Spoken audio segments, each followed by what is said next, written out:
Hey guys, Rob, MaximumRD. Wow. Bite my ass. Oh, for fuck's sakes. Nothing like almost dropping every new item here. Just getting ready to ship. Thank you very much. Alright, take two coming up. Alrighty folks, Rob MaximumRD here. You just witnessed my first failed attempt at this video, but now I've got things a little better situated here. So I just wanted to do a little bit of updates. I have had a few recent pickups. Some of you who follow me on my Facebook groups and in forums have seen me post some pictures or talk about some of these items, but I wanted to do this video and update all of you. I just haven't had time to make more videos. If you even remember my Super Everdrive video, I haven't even followed up on that one yet. Again, not that I'm on any kind of real schedule. Things are done as I have time and as I have the enthusiasm to do so. That's the beauty of not being monetized and just going by your own schedule and doing the things that you want to do. But at the same time, my videos have been few and far in between, and I do actually intend to make videos on certain items, mainly all of these I'm about to show you. So first I'll show you what I've gotten recently, beginning with this beauty right here. This is the 30th anniversary Atari Multicart for the Atari 7800 console. This was a limited run edition. Initially, I believe they have extended the run. Now you'll want to go over to Atari Age and check it out yourself, look into it yourself. If you're hoping to get on board on another run of this homebrew, or really any homebrew, any homebrews for you know, new titles for your classic systems. I've said it a million times in the past. You need to get your butts on Atari Age because it's the only way you're even going to get a shot at grabbing stuff like this. So that's 16-in-1 Multicart. Sorry, I don't have all the titles listed or off the top of my head, but there's 17 original 7800 titles. You know, the 7800 is also backward compatible with the 2600, but these are pure 7800 games on this device right here. I'll list the titles in the description for you. So there we go. Multicart 7800. Next up we have this beauty here. That is a Super Everdrive. Sorry, that's an Everdrive 64 for the Nintendo 64 console. Cartridge slot right there, or a card slot I should say, SD card slot. And this beauty I haven't even had time to test. I have everything ready to go on the SD card. I have two N64 systems packed away somewhere in my collection. I just haven't had the time to go through my collection and dig them out. I really want to, you know, should at least boot it just to make sure it's working. But yeah, it's an original Everdrive by Krikzz, so I'm sure it's going to be fine. But what I have tested is this item right here. Yeah, that's the Everdrive N8 right there. I actually, because I had it handy, I just popped that sucker right into my Super Retro Trio, something else I want to do more videos and testing on. But I popped that in there with a nice SD card full of ROMs and the latest version of the operating system, everything. And yeah, came right up, loaded right up, selected some games like Contra to try them out, and they loaded up, looked and played beautiful, of course, since they're just the same titles but in ROM format, and you're playing them on your original console, or well, at least in my case on the Super Retro Trio, which is a very good clone console, multi-clone console. But yeah, booted right up perfectly, and I'm going to be having a lot of fun with this. The thing is, and well, let's see, that'll lead me to this one here actually. That's a Famicom cartridge, you know, the Japanese and original version of our beloved 8-bit NES. So the thing is, I can't test this. Now, this is just a very cheap cartridge. I got this like for $7 shipped to me. It's one of those 400 games on one by Cool Boy. Cheap, you know, flimsy cartridge. But here's the thing, it was $7 shipped to my door, and I just wanted to get it for the novelty of it.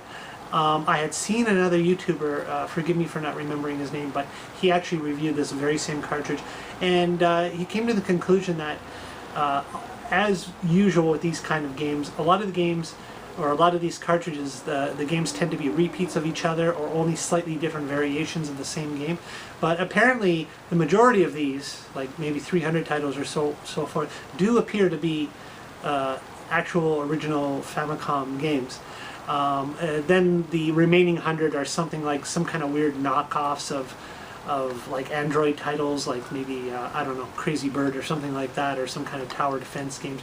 But they're just cheap ports, basically coded to fill up space on this cartridge here.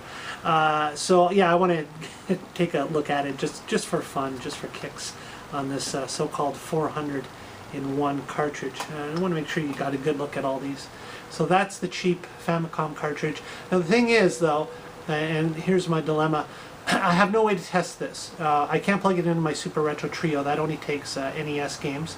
And I don't have, well, I shouldn't say I don't have. I just ordered one of the 60 pin to 72 pin adapters that will allow me to plug this into either a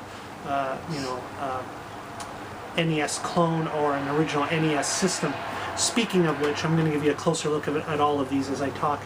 Speaking of which, I do have two original 8-bit Nintendo consoles. You know, not the worst for wear, but unfortunately they do both have that blinking red light. When you power them on, the light just blinks constantly and there's no picture. But I am aware of the problem that usually is associated with either a dirty or bad cartridge port. And I know the cleaning procedures and all these little recommendations. I'm going to give that a try, and I also am aware of the other fix disabling the 10 NES chip, I think they call it. You know, it's the regional lockout chip, and basically that seems to also just cause problems with games making slightly poor contact or dirty or whatever. And if you clip the pin on that, one of the pins on that chip, you effectively disable it. And it's just a good thing to do, anything from what I've heard for the most part. So I'm probably going to do both of those procedures on both my NES consoles, in the hopes that that revives at least one of them to try out my Everdrive on. So yeah, that's all my latest pickups. Oh, I also wanted to say, in regards to the Everdrives, this N64 Super Everdrive 64 and my N8 NES Everdrive, I did pick up these two recently from Retrogate. Now Retrogate is one of the official dealers of Krikzz Everdrives, and I just wanted to say on that note, please guys, be sure, I know some of you out there, you know, you go to some cheap sites, AliExpress maybe, but just some of these cheap Chinese distributors or importers and such, and you may see things that they claim to be Everdrives, or you know, whatever, the Super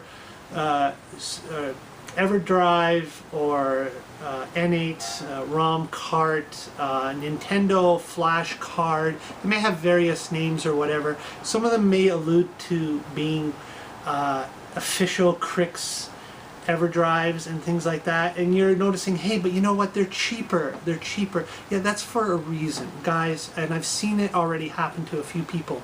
If you want an Everdrive, if you're thinking of any of the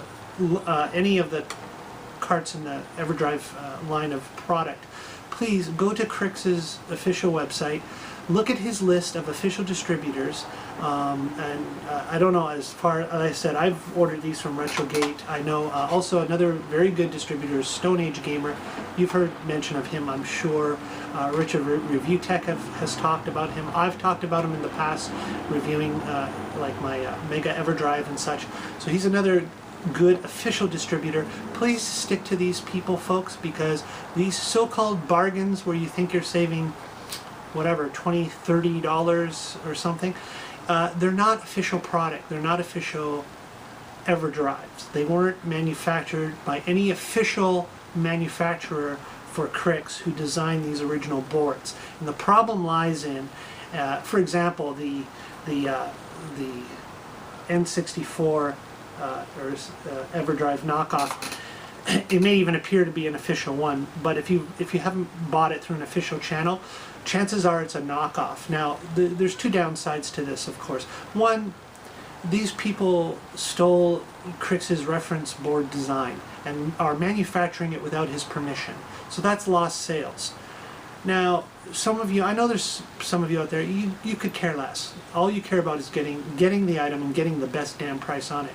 But you're not doing yourself any favor in this case. I've already heard horror stories, and I've seen reports from people who have done this, some unknowingly, some claiming unknowingly. I'm not so sure I believed it, but they had problems. They had problems with it, either not working or dying off shortly after, and that's because if you were to actually take one of the official Everdrive product and open them up and look at the contact points and the solder bridges and all, I'm not a technical guy, I don't know all the proper terms, but if you just look at the quality of the components and the chips and everything that's used, you'll see it's nowhere near the quality of the official Everdrive line of cartridges.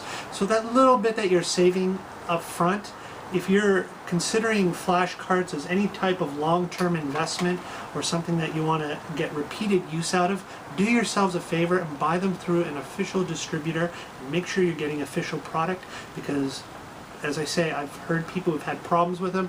They've died out. The N64 one, I know for a fact, is based on an older revision of Kriksz's original design for the Everdrive 64. You can't update it beyond a certain point even, so you're really not doing yourselves any favors by saving a little bit of cash up front. You know, the original creator and manufacturer loses out, and you lose out in the long run too. So just something to keep in mind. So that's it. That's all the new stuff I've gotten recently.